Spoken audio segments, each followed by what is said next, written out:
I'm live. It's Tuesday night live, everyone. Hello.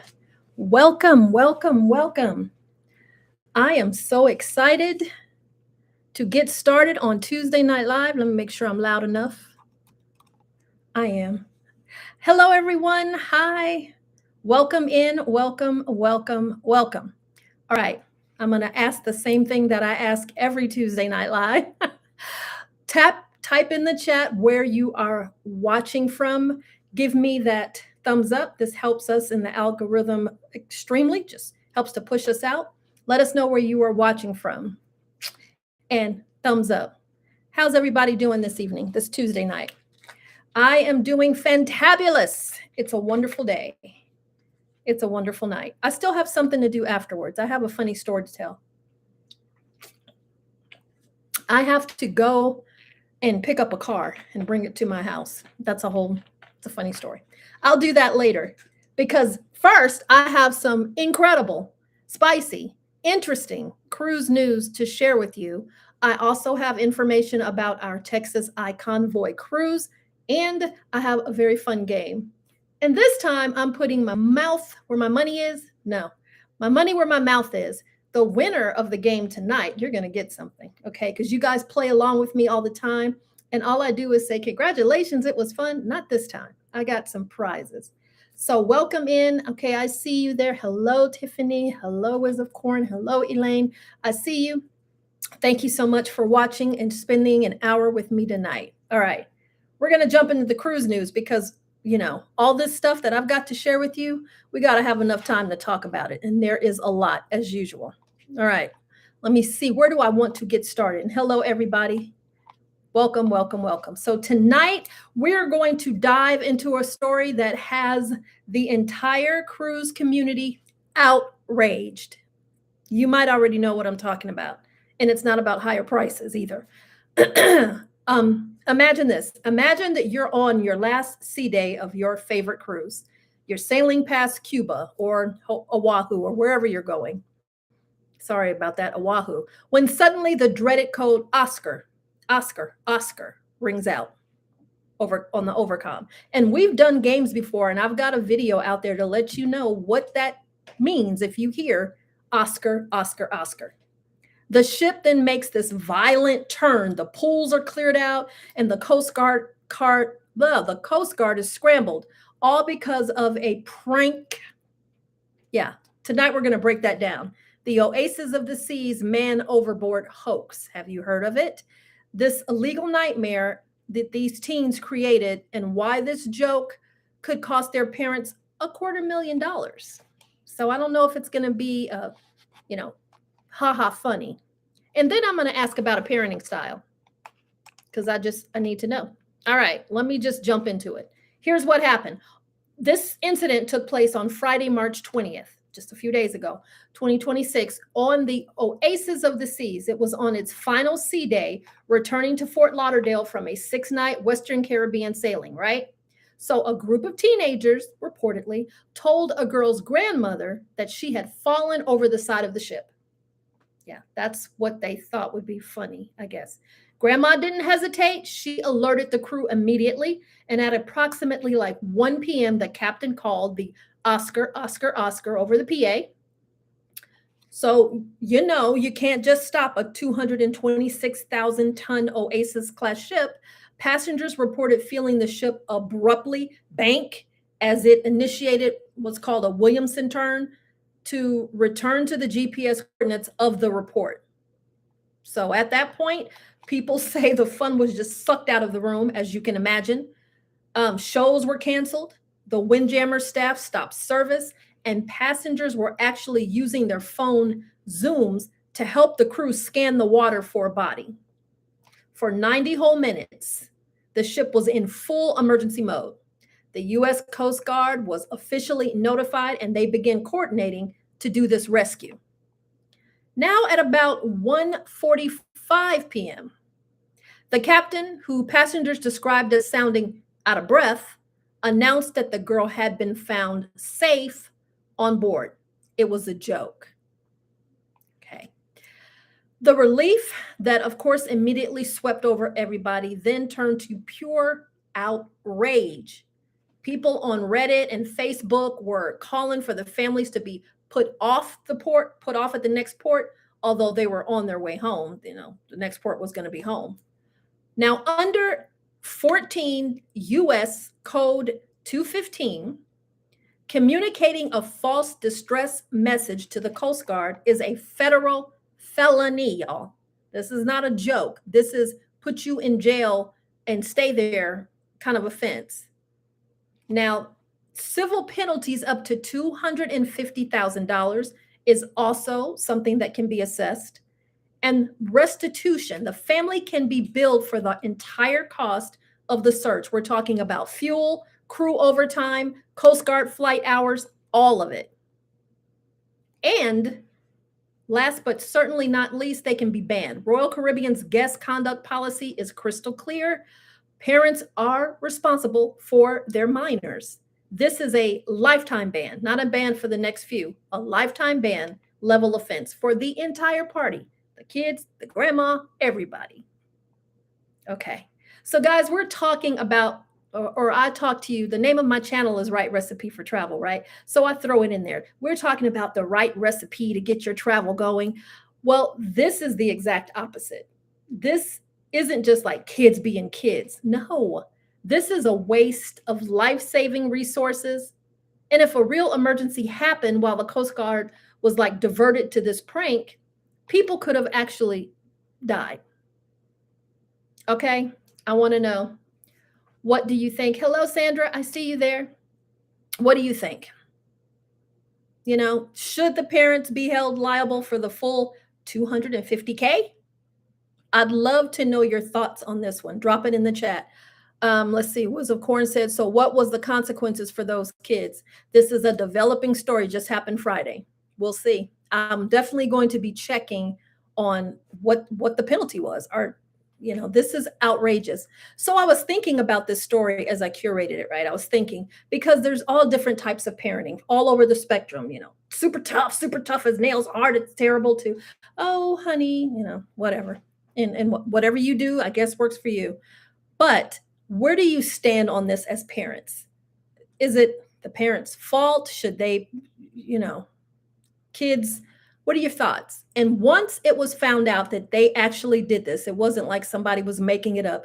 These kids created this hoax, this prank. And now, as the parents of these kids, what's your responsibility? Do you take like full responsibility and say, I am so sorry, I apologize to everyone, my children did something that was ridiculous and should have never happened, and blah, blah, blah, blah, blah, Or are you the parent who leans on the other side and say, you know what, you guys are making a big deal out of nothing. Kids will be kids. We've all done something when we were young that was silly or foolish, or, kids don't think about the consequences. You should just, where are you on that spectrum? I'd love to know. Okay, so let's see. This story is ridiculous. Elaine Smith said, oh yes, the parents should be held accountable. Yeah, I believe the same. Now, I was just like some of the people on Reddit, outraged. But then I had my grandkids this weekend. And sometimes, and if you're around kids or you have kids, sometimes they do something and in your mind you think, why would you do that? Why would you do that? You're like, I know you're only 5, or I know you're only 15, or I know you're only 8, but why would you do that? I know you think that, right?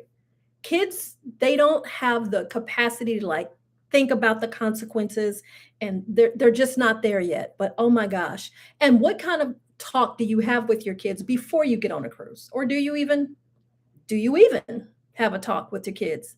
My mom, I remember it vividly when I was young, we'd have the talk. Anybody know what I'm talking about? Let's say we're getting ready to go to a big, department store. And as kids, I was going to ask for every candy and every toy there. Well, I didn't, because my mom sat me down before we left and said, listen, don't ask for nothing. Don't look at nothing. Don't think about nothing. She didn't go quite that far, but we had a talk. We had communication, and she would tell me like, I'm going to get, potatoes and cookies. That's it. Don't ask me for the crayons and the Barbie doll because we're not getting that today. She would make it clear, or she would say, "Listen, we're gonna go and you can get one thing, and it's gonna be a shoe or a hat." We'd have this conversation. Do parents have those types of conversations with their kids nowadays? I wonder. Tiffany said, sure, the parents didn't know their kids were going to do something so silly, but should be banned from their cruise line. Yeah. Yeah. Now it's tough on the parents. It's tough on the parents to be banned for life from, something they obviously enjoy doing. They're on a cruise with their kids. And on Royal Caribbean, that means they probably, paid a pretty penny or a $250,000 fine. Yeah. Yeah. That story was incredible. I would not have wanted to be on that cruise. I'm sure there would have been people ready to line up and do that lineup that we saw on that old school movie called Airplane. There's a scene on Airplane. If you know, you know, and if you don't, go take a look at the comedy. It's probably a late 1970s, 80s comedy, Airplane. And there's a scene on there where there people line up to do something. I would have felt like doing that. Yeah. So if you know, drop it in the comments that you know what I'm talking about. Okay. That is our first cruise news story. We're starting out of the gate with I don't know. Everybody will think about this differently. Well, the kids, well, the parents, well, the this. What about the Coast Guard who were called out? Yeah. Yeah. And the grandmother, as a grandmother who wants to take my grandkids on a cruise, I can not even imagine the feeling that would have went through me if somebody would have said, your grandchild has gone overboard. That's not funny. That's not a joke. All right. We all agree, right? I am glad. The good news is it was a prank. Everybody was safe. That's the good news. The moral of this story, talk to your kids before you take them on a cruise and don't play jokes like that. That's not okay. That's not okay. All right. How we doing out there? We're doing good? Okay.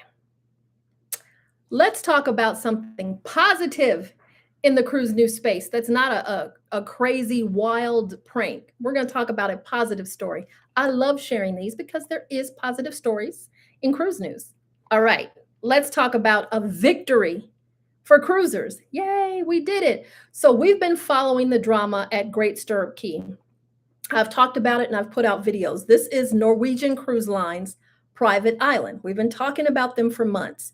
Tonight, I have some incredible news. Norwegian Cruise Lines has officially reversed, thank you very much, their controversial decision to strip away the drink package benefits on their private island. And if you don't quite know what I'm talking about, I'll do a little rewind. That's right. You can put your wallets away, which is something we don't hear all the time when it comes to cruising anymore, right? So today we're going to break down how the free at sea fight was won, why NCL finally blinked, and the other massive changes coming to the island that you need to know about before your next sailing if you're doing NCL and going to hit that private island. Okay, so just a little rewind, the backstory. Last October, NCL dropped a bombshell. Starting March of 2026, so that's this month, right? We were waiting. The standard free at sea and their more at sea packages, all of the cruise lines offer you some type of package to purchase their alcohol, right? All right. And sometimes they'll bundle it with Wi-Fi and other things, photos, but it's usually the drink package we're talking about, okay? So these packages would no longer work on their Great Stirrup Cay, which is their private island. So if you wanted a pina colada on the beach, you were going to have to pay per drink or upgrade to the plus package, which would be an extra $50 a day after you've already paid for the, in my opinion, the outrageous price for the drink package already additional. Okay. So of course, people did not take too kindly to that. There was backlash. The community didn't just complain, they revolted. And good for us. Good for us. People were threatening to cancel their 2026 and 2027 bookings. Why? Because across the water, Royal Caribbean's packages still worked at their private island, Coco Cay. And their islands are like right next to one another. NCL was literally handing their customers to the competition. So no. So then it started off, NCL was like, okay, we'll delay it. So first NCL, they pushed the start date from March 1 to March 31st. So they were going to give everybody 30 extra days, right? Right. Okay. That was the first sign that the recipe wasn't tasting right to them. See how I threw recipe in there? Okay, so as of March 19th, 2026, NCL has officially confirmed that the free at sea and the more at sea beverage packages will now be honored at Great Stirrup Cay indefinitely. No more island specific packages, no more mandatory upgrades. Enough already, guys. No. If you've already paid for the drink package, I 100% agree that it should work on their private islands. It's their private island. Come on. Don't just do a ridiculous money grab. Okay. So if you've already panicked and you paid that extra $150 per person to upgrade to the free at sea plus just to have drinks on the island, listen up. I've got news for you as well.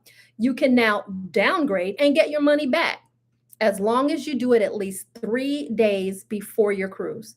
So if you paid, check your invoices tonight. Make sure 3 days before the cruise, you can get your money, right? But it's not all umbrellas and sunshine. You know, I got to throw a little extra in there, but let me tell you the rest. To make the island even better, NCL is closing their brand new pier temporarily. They want to make some upgrades. They want to make it better. Starting on April of 2026, so just what, in a couple of weeks, ships will be returning to tendering. You know how we don't like that. Using those small shuttle boats to get you from the ship to the island. Yeah, they're going to go back to tendering while they finish the permanent 2-ship pier. So once it's finished, it's going to be gorgeous, right? So construction is expected to run through July of 2026. This is all part of the lead up to the opening of the Great Tides Water Park. Their answer to Royal's Thrill Water Park, because they're all in a race, right, to make their private islands the best. And now this water park will feature 19 massive slides. Are you a water park kind of guy or gal? Do you go down those slides? Let me know. This is a perfect example, though. I thought this was like, yay, this is a perfect example of why our voices actually do matter. It matters. NCL saw the numbers, they heard the travel agents and realized that nickel and diming on a private island, well, it was hurting their brand. Don't do that. It's a huge win for value, but keep in mind that tendering in April and May can be tricky with the winds. So we've got a win for the drink package, but the tendering, I have a little advice for you. Enjoy your free drinks. They're not free, but enjoy your free drinks there on the island. But you do need to be prepared for longer waits to get to the beach this summer. I don't know. Because that tendering, it does take a little bit longer. It's a longer process. All right. What do you think? Sound off in the comments. I'm ready to hear it. Did NCL make the right move? Or is the return to tendering a deal breaker for you? Let me know in the chat. What do you think about tendering? Is it a problem? I mean, I don't love to do it, but it wouldn't stop me from getting off on one of my favorite islands. What about you?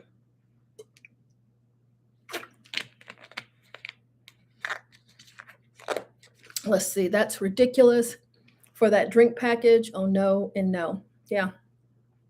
Like I said, I've never 24 years of cruising. I've never paid for a drink package. I do buy drinks a la carte. You know, if I want an alcoholic beverage or even a pop, I buy it a la carte. But I don't believe that if I would have paid for the drink package that I would have coughed up even more money on the private island. It would have felt like a slap in the face. I don't know. What do you think? I don't like to tender, but we'll get to a beautiful island. Yeah. The tendering, not so much of an issue for me. I think we can all agree that tendering is not like ideal. We would rather just pull up. It's like a good parking space, right? At the mall or at your favorite store. You want to just pull up to like the front door, but you know, it's not a deal breaker. Let's see. I don't like nobody likes the tender, I don't think, but it's not a deal breaker for me. It's, you know, we'll do it. Yeah. I am glad, though, that NCL backed up. And this just goes to show when we get together as a people, as a collective, and let these cruise lines or any other, for-profit entity know things can change. Might not change right away, but things can change. So kudos to us. All right. Let me tell you about the next cruise news story. Let me see if I want to do that first or do I want to share something else with you. Have you all seen my flyer for the Texas Icon Voy Group Cruise? I hope that you have. It's on Facebook, it's on TikTok, it's on our Right Recipe for Travel Facebook page. Are you a part of that? I hope that you are. We have a Facebook page on we have a Facebook page on Facebook. We have a Right Recipe for Travel page on Facebook. I would love for you to join that. We talk ship and we share and fun stuff, lots of fun stuff.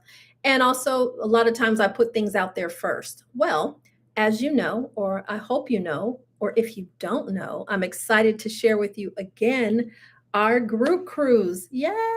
Bells, whistles, yay! We are going to be one of the first to get on the Icon of the Seas when it comes to Galveston, Texas. And yes, I am excited. Can you tell? I have been wanting to get on a Royal Caribbean ship. Then, of course, once these largest cruise ships in the world ever have been built, I have been wanting to get on them. But other opportunities have kept coming up. I've been on MSC and Disney. So now it's time to get on Royal. So I had a talk with my BDM, my business development manager, and she said, do a group cruise, do a Texas-sized group cruise once the Icon gets there. And, I didn't have to be convinced all that much. So I am cordially inviting each and every one of you to join us. Now, here's the issue. Just like me, other people thought the same thing, and we have very limited capacity left. There weren't all that many rooms left, but there's still some left, and we have some super great prices. Let me know, and I'll let you know what they are. We still have, I think, 6 cabins left. So they're going fast. All you need to lock in this cruise is $50. $50. We'll lock in this cruise for you. So get your your money together, rub them together, get your 50, contact me and get your room locked in. The cruise leaves on August 16th of 2027. So $50 down, and you have a year and a half to pay off the rest. So there you go. And let's say, for instance, because somebody reached out to me and said, I want a suite. And I was like, didn't see any suites left, but that doesn't mean there won't be, because as you know, between now and a year and a half from now, things always change. Think people who were going to go don't go, people come, go. So the rooms itinerary or the room choices will change. Right now, I have the 8 rooms left, I think, that we could get. There were no suites. There was balconies, interiors, ocean views, things of that nature. But just reach out to me. You can do it here on the live. You can go on to rightrecipefortravel@gmail.com. That's our Gmail address. You can tag any of the videos that I have it in. You could go on Facebook and click on there. Just let me know. Don't get left out. This is going to be a fantabulous cruise, the world's largest cruise ship out of Texas. And I, of course, as your group organizer and travel advisor, are going to put together some fun swag just for you. Also, people reached out to me and said, what about the day before? Because as you know, we're all going the day before, all of us, right? Or longer. Why don't we have a little dinner or a little get together or a little fun that day before? And so I'm definitely looking into that as well. So reach out, get your $50 and get to me to get your cruise booked. Okay. All right. That's my public service announcement for our group cruise. I'm so excited. I'm so excited. I'm going to start asking some ideas for our cruise t-shirts. Okay. I'm excited. I have so many ideas for the swag that you're going to get, but we'll keep going. Next cruise news story, we're going to talk about an incident that happened. And I can relate to this, and the people who are with me on the cruise are going to start laughing because they can relate to this as well. Sometimes you think things are no-brainers. Now, we talked earlier about kids. Kids don't think of consequences. They don't, logically go all the way through and say, well, if I take somebody and smack them in the face, what could happen? Okay. But us as adults, we're supposed to think things through, right? All right. Let's share this story. All right, guys. I'm laughing because I'm like, are you for real? Okay. We've got to talk about something that, like I said, it seems like a no brainer to some, but it's causing a major stir in the carnival community. A major stir. We're talking about the birds. Did you guys see that movie? That movie was like terrifying back in the day. Alfred Hitchcock scared a whole generation. Did you see that movie? And then I look back at it later and I'm like, it's more like a comedy. Okay, what am I talking about here? Specifically, why you should never share your Lido Deck fries with the local seagulls. Yeah, Carnival brand ambassador John Heald, he just had to step in after an angry passenger felt victimized by security for simply feeding God's creatures. I'm telling you, that's the words that they use. They were angry, they felt victimized, and they're just God's creatures. Tonight, we're looking at the gross reality of why this rule exists and why it's strictly enforced on every single ship in the fleet. Okay, so here's the tea. A passenger currently sailing on the Carnival Splendor out of Australia sent a blistering email to John Heald. They were ticked off. They were at Moreton Island, and if I said it wrong, excuse me, and they started feeding the seagulls from the ship. Okay. When a security officer told them to stop, the passengers said that they felt humiliated and they felt like they had been treated like school kids, telling them to stop. How dare you tell me to stop doing something that it explicitly says I'm not supposed to do? Who do you think you are? Okay, wait, that was my add-on. Let me keep reading. The passengers' argument. This is what they said. They said seagulls are God's creatures and they make you feel like you're really on the high seas. They were shocked that anyone would report them for such a harmless act. And I'm being facetious and sarcastic, but to think about it in their perspective, if you really do believe that you're not doing anything wrong, as a matter of fact, you might even believe you're doing something nice, and then somebody comes up to you and tells you, don't do that. I guess it could make you feel like, wait a minute, what are you doing? So let me be a little nicer about the situation. All right. John Hill didn't hold back, though, in his response. He pointed out the number one reason that this is completely banned. When you feed one bird, you aren't just being nice to one of God's creatures. You are inviting a swarm of birds. And as John so eloquently put it, birds don't discriminate on where they leave their massive dollops of poo. Think about the crew. Think about the crew. They're already working 12-hour shifts to keep those decks pristine. You see those crew, they're working day and night. When guests feed the birds, it leads to droppings on the upholstery. Yuck. Yuck. It leads to droppings on the pool loungers. Yuck. And even in the pools themselves, double yuck. It's a massive sanitation risk. And this isn't just a carnival rule. Under MARPOL, MARPOL, which is for the International Convention for Preventing Pollution from Ships, there actually is a convention, it is strictly forbidden to throw anything overboard. That definitely includes food. So even though, you might say, well, I was throwing it up and they were catching it, you're throwing it overboard. It's forbidden. Verboten. It's a no. So naturalists on board these ships will tell you that human food is actually terrible for these birds. So it's not like you're helping God's creatures to throw your food or your guy's burgers or your fries or your whatever, chicken nuggets. Yeah, it makes them also aggressive and reliant on ships instead of hunting naturally. If they know every time a ship pulls in, okay, here comes the food, and you're one of the people who decide, I'm not going to feed them, they're coming. They're coming for you. It's the birds all over again. Alfred Hitchcock knew, Plus, in places like Alaska or Australia, there are incredibly strict environmental laws. Feeding wildlife can actually lead to the cruise line and potentially the guests facing heavy fines. They'll fine you for that. So look, and I'm going to ask you, I need you to sound off. Tell me what you think. I get it. You're on vacation. You're feeling relaxed and you want to be kind to the animals. But the right recipe for travel means respecting the environment and the people working hard to keep the ship clean. Yeah, don't do that. If you want to see the birds, take a photo, but keep your snacks to yourself. Those probably aren't good for those animals anyway. I want to know your take on this. Have you ever been pooed on because someone was feeding birds nearby? Let's hear your horror stories in the chat. Tell me about your animal horror stories. I'm sorry. Where did my shoe go? I have one to tell you. So I can definitely understand. It was our last cruise with my family that I went on.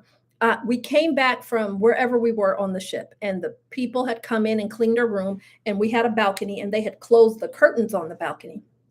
And so I went over to the balcony to rip those curtains back because I have a balcony and I want to look out and see as soon as I get in the room. So I went over there and I was like, whoosh, and I ripped the curtains back to look out on the balcony.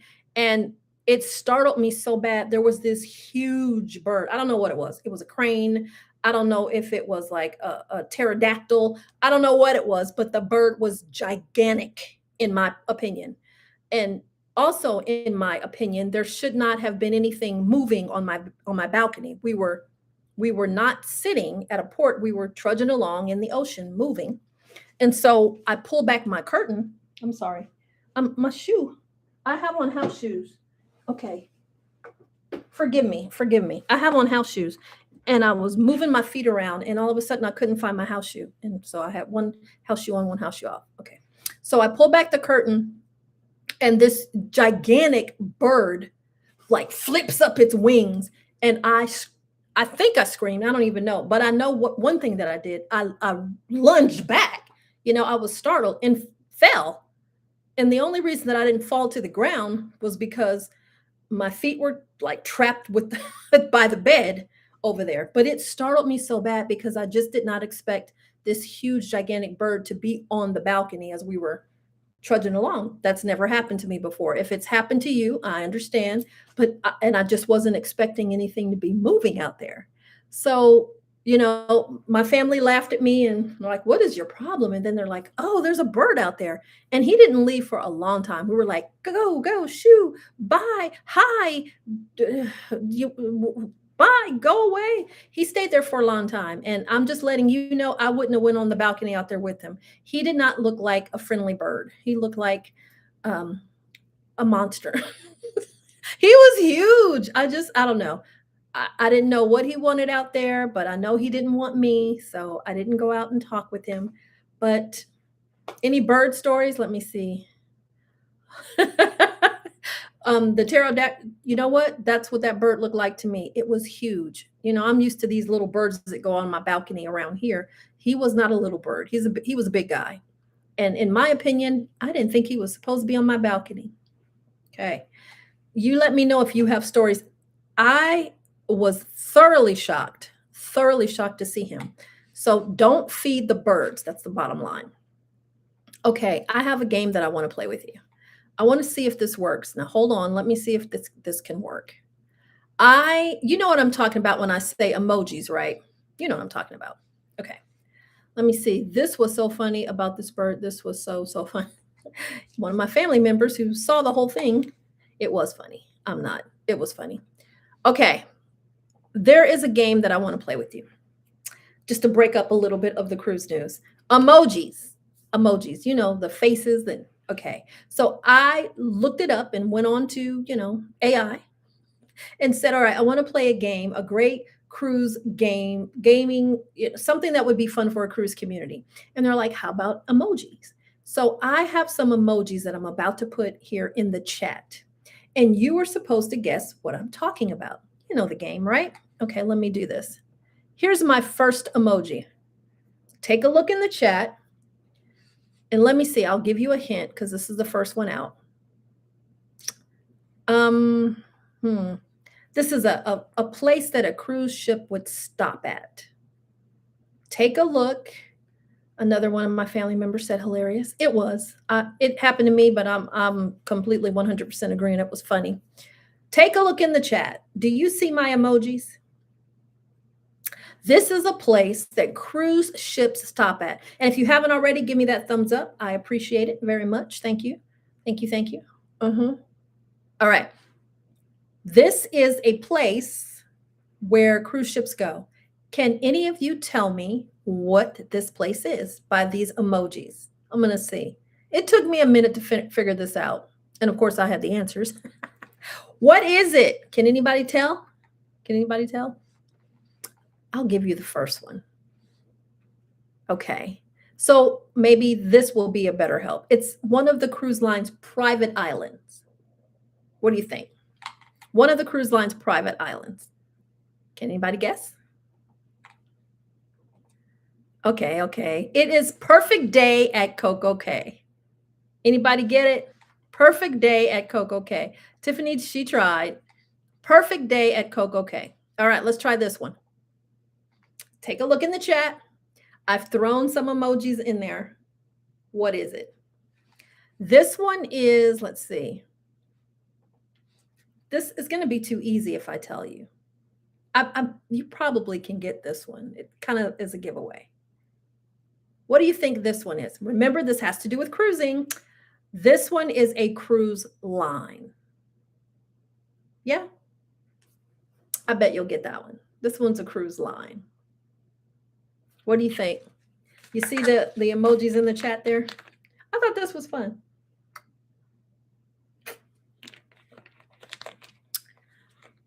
Yes.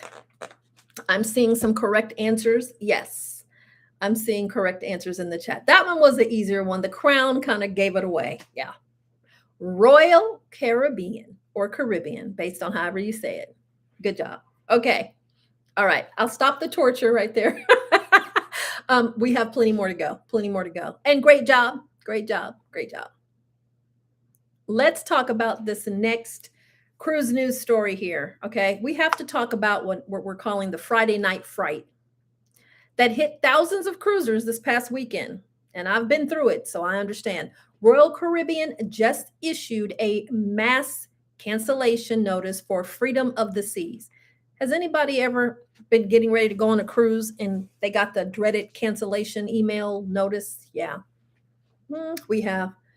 So this effectively wiped out an entire summer 2027 Caribbean sailing or Caribbean season. We're talking about over 20 sailings between May and September of 2027 that simply disappeared, gone. So if you were planning a 4-night Bahamas getaway or a 9-night Southern Caribbean adventure, your plans just got a Texas-size wrench thrown in them. Okay. We're going to look at what happened and why, and more importantly, what Royal is doing to make it right. Okay, so here's what's going on. What's the official word from Royal Caribbean? They're calling this a dynamic deployment planning. What does that mean? In plain English, they're going to be moving the Freedom of the Seas to Southampton, England. Yep, and they're going to be doing that for the 2027 summer season. And this is a gigantic strategic shift because they're pulling a very high capacity fan favorite ship out of the Miami market to double down on the UK and Ireland markets. And it shows where the money is moving for 2027. Follow the money. You'll see what's going on. Now, what makes this sting a little bit more for a lot of people that was going to take the Freedom of the Seas? Well, we just saw it was announced that Freedom was going to be doing year-round cruising in the 2027-2028 deployments. That when the ships give us their breakdown, that's what it stated. Royal Caribbean stated that. Now, to see it all of a sudden grayed out on the website just weeks later is kind of a tough pill to swallow. That's how we decide what we're going to do. Travel planners and cruise enthusiasts alike, you figure that out based on the itineraries they tell you are available. So if you were booked on Freedom of the Seas, May through September of 2027, you are likely affected. So let me tell you the ships that this includes 4-night Bahamian getaways. This includes 5-night Western Caribbean and Dominican Republic routes. And it includes 9-night Southern Caribbean cruises to Aruba and Curacao. So thousands of people who plan 18 plus months in advance are now back at square one. Yeah. And that's the best thing to do. Plan your cruises out like that far. So just like for our Texas Icon Voy group cruise, you can pay $50 and then kind of like almost forget about it and pay small increments along the way. You don't have to be hit it once, and you can have your cruises stacked. Pay them ahead of time. Get in on the wave season deals. Well, a lot of people did that, and now their cruises are gone. So Royal is trying to soften the blow. Most guests are being automatically reaccommodated onto the Wonder of the Seas. That departs September 20th of 2027, or like a comparable sailing, such as the Adventure of the Seas or the Jewel of the Seas. Yeah. So what are the perks? If you move to one of their suggested alternatives, they are offering what they call price protection. That means if the new ship is more expensive, which it usually is, especially if you're going from the Freedom to the Wonder, it is, you won't have to pay the difference. So that's good news. If it's cheaper, you get a refund for the balance. So that's a pretty good perk, right? You do have a deadline on this now. You have until April 1st of 2026 to make a decision. So they're not giving a long time, right? If you do nothing, they automatically move you to their default alternative. And we always like choices. So you want to decide yourself. If you don't like the options, you can get a 100% full refund as well of your deposit and any prepaid amenities. So there you go. This is just a reminder that in the cruise world, as we very well know, all of us who have been cruising, nothing is set in stone until you are actually walking up the gangway. It can change. Is it a bad look for Royal Caribbean to cancel a whole season after they already started taking bookings? What do you think? Absolutely, I think so. But is the offer to move to the Wonder a good deal? Now, for some, I think it might actually be an upgrade. Yeah, the Wonder's a much newer, much larger ship. But I'd love to hear from you. What do you think? Were you on any of you out there someone who was on the Freedom and now you got canceled? Are you taking the refund if you are, or are you rebooking? I would love to know what would you do, or what are you doing? Let's talk about it in the chat. Yeah. Anybody ever had their cruise canceled on them? I definitely have had cruises canceled. Yeah. I guess a cruise canceled. I'm pretty blessed. All the years we've been cruising, actually, I'm thinking only one. And it was the Carnival Jubilee, and it was a group cruise that I had set up as well. It was the brand new Jubilee coming to Galveston, and if you've been following us along, it was delayed. So those happen as well. Yeah. Okay. Thank you so much for the thumbs up, the likes. Thank you for much. I said for much. Thank you so much for talking with me in the chat. It's really helpful. I'm going to move on to our next cruise news story. This next couple of stories, two stories, have to do with Disney, but in a completely different way. Completely different. All right. If you are a Disney fan, hold on to your ears. And if you're not, it's still good cruise news here. We finally have a name. Last week during the annual shareholders meeting, Disney CEO, brand newly appointed CEO, Josh D'Amaro, finally pulled back the curtain on the new ship in the fleet. And we're not talking about the Disney Adventure that just went over to Singapore. No.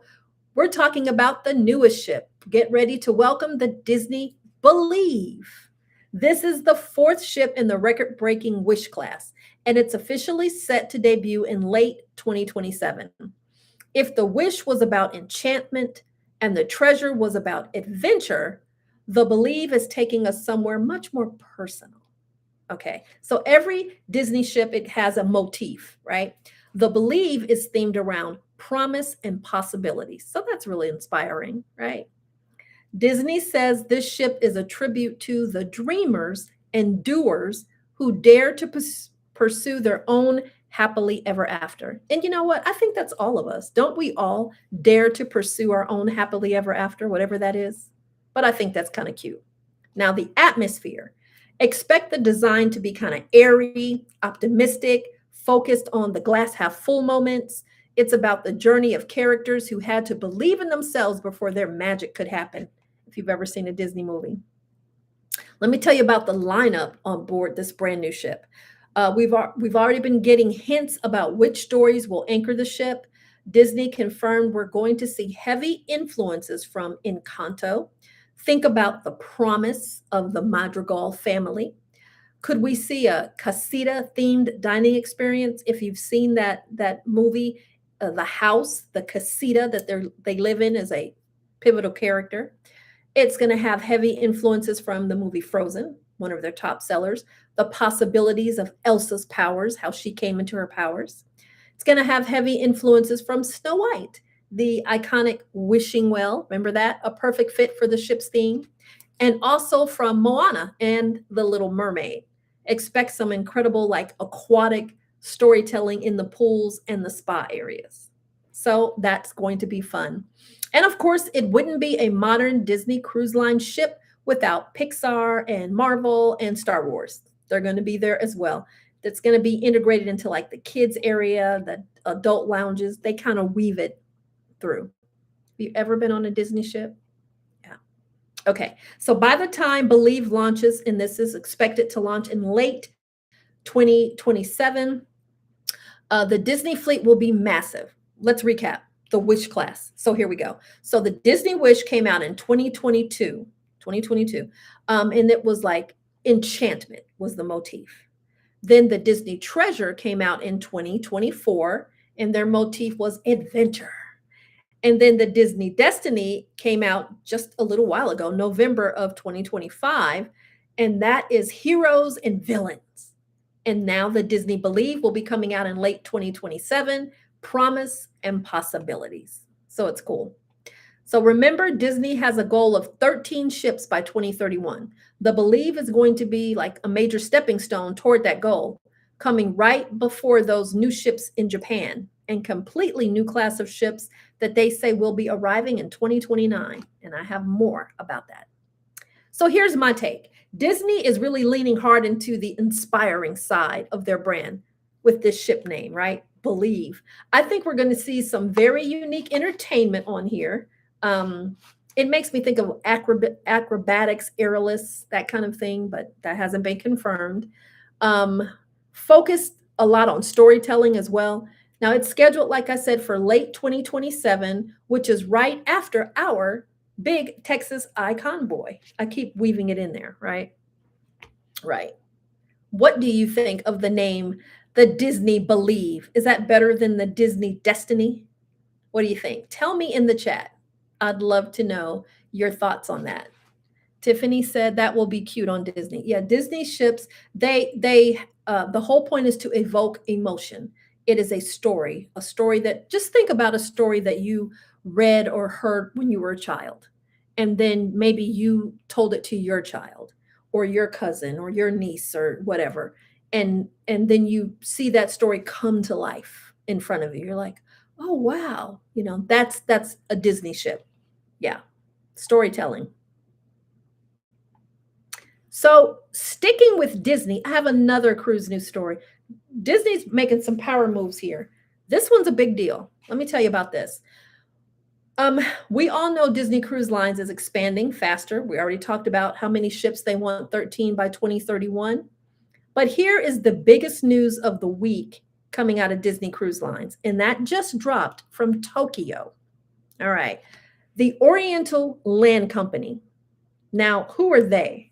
Because this has a lot more to do with just cruising. The Oriental Land Company are the geniuses behind the world's most profitable Disney parks. Just officially established a brand new subsidiary to own and operate Disney Cruise Line Japan.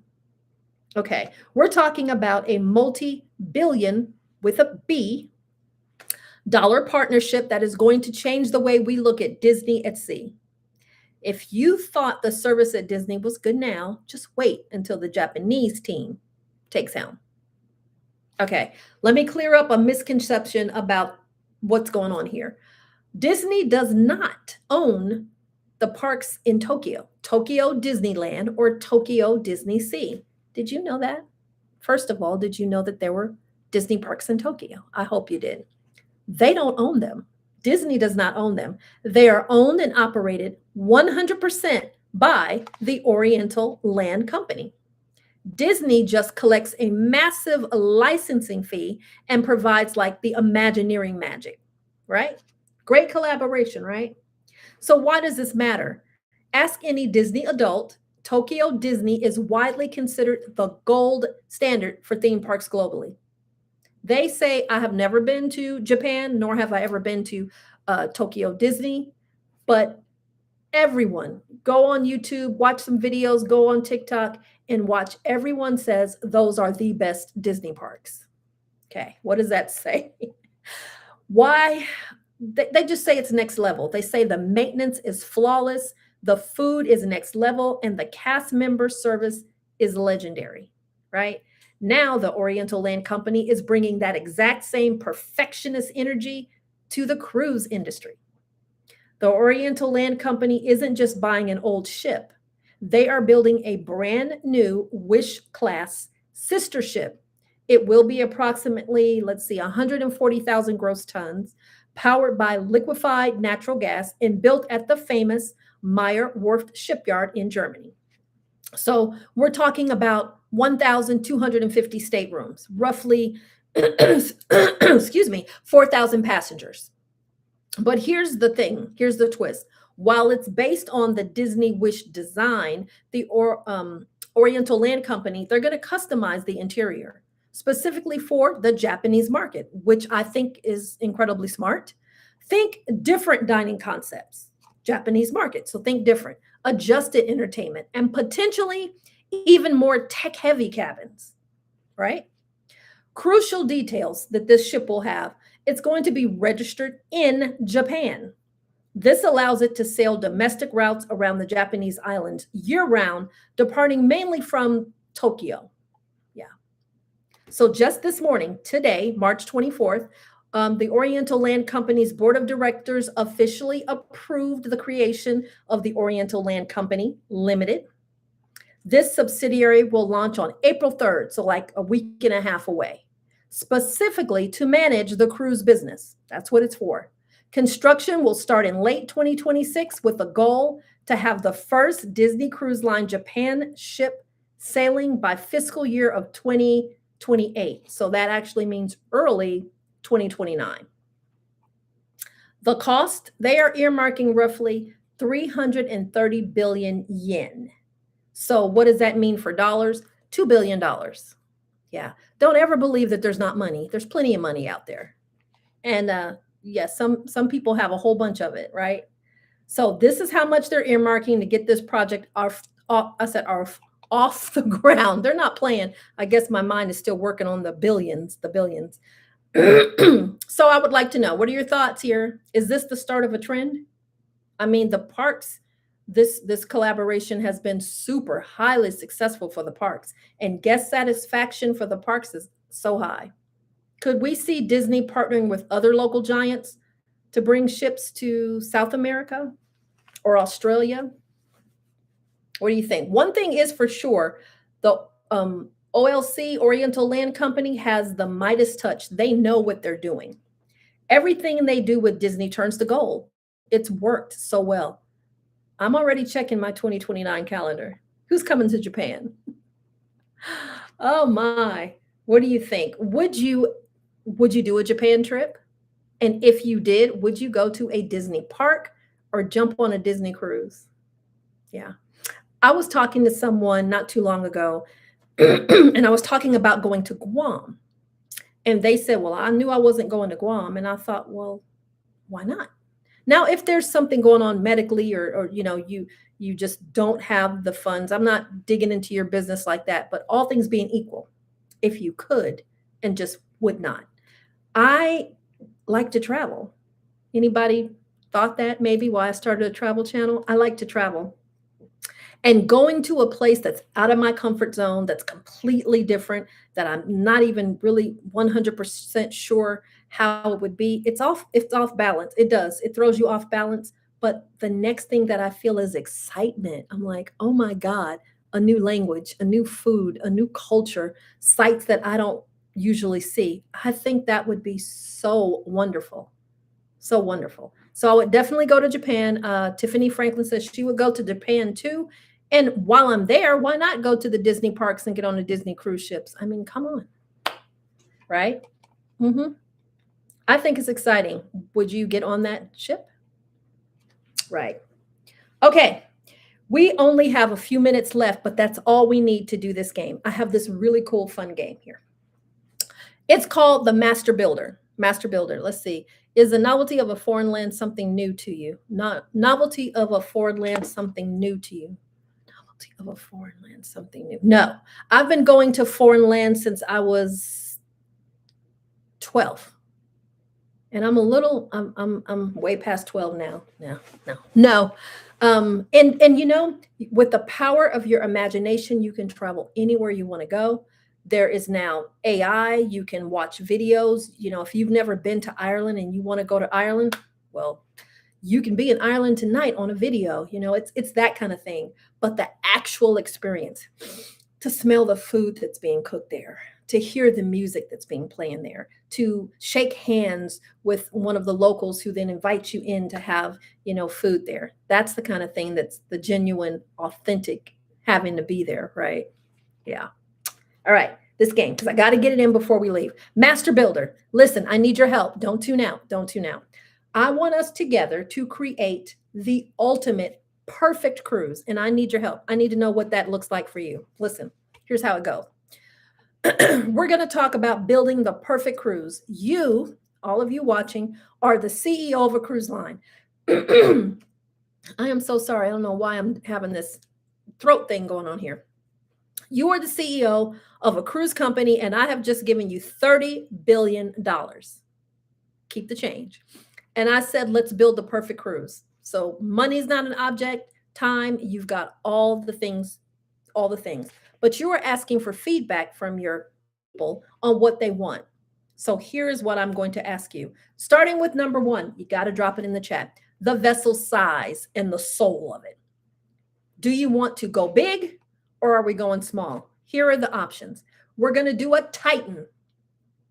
We're talking about 6,000 passengers or more. This is the huge, big Papa, right? The big one. Think of like the Icon of the Seas, which we're going on a group cruise next year.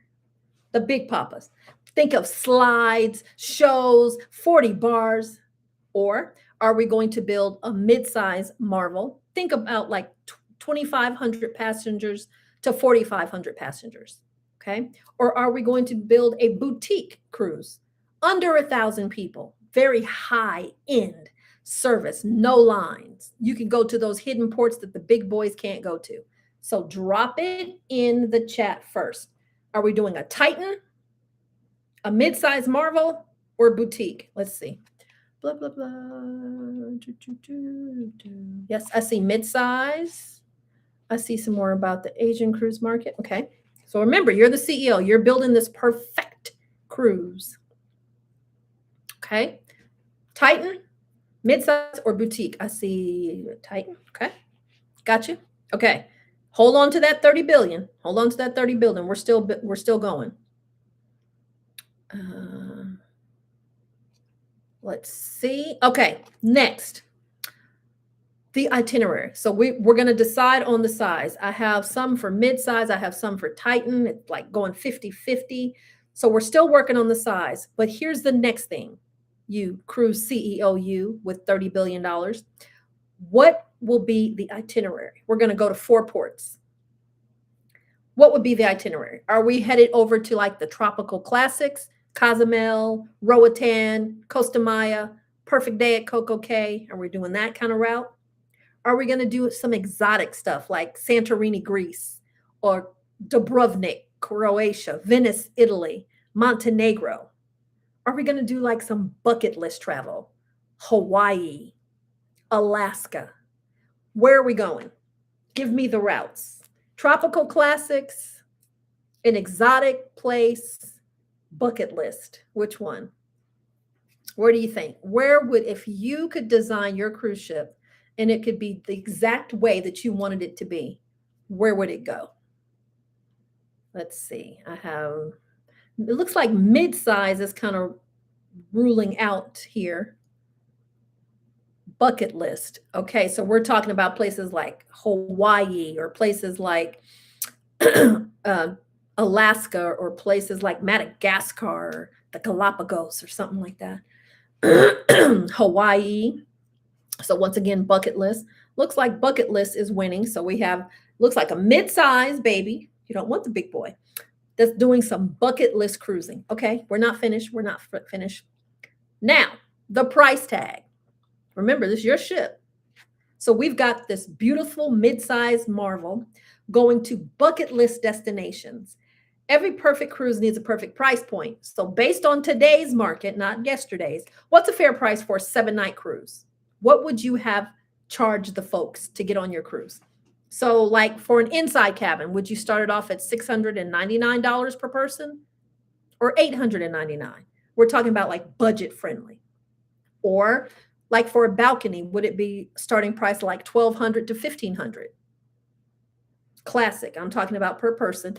Or the suite life, would your cruises start at like $3,500 per person because it's all included, has everything that they want for a suite? What do you think? Where would you start your pricing off? Your ship, your big, beautiful baby you just built, it's perfect in every way, mid-size Marvel going to bucket list destinations. How much would it cost? And then the vibe. Here's the last part. And I know it's already 8. Hold on with me.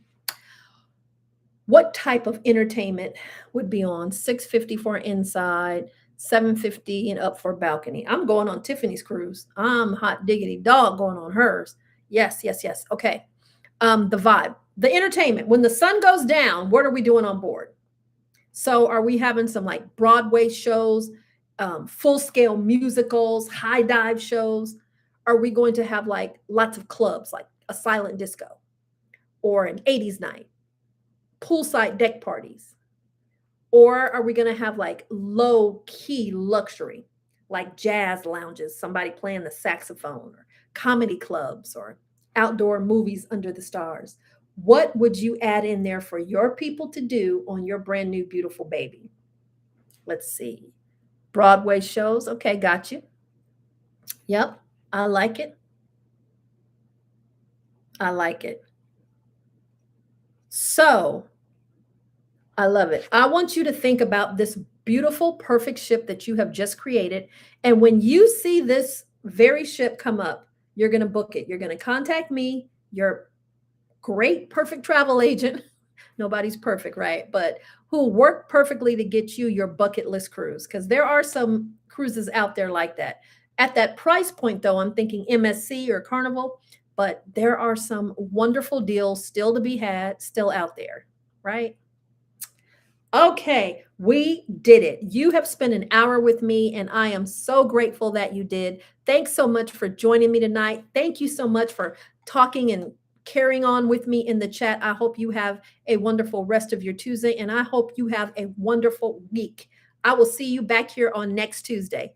All right. Thank you so much. Talk later. Bye.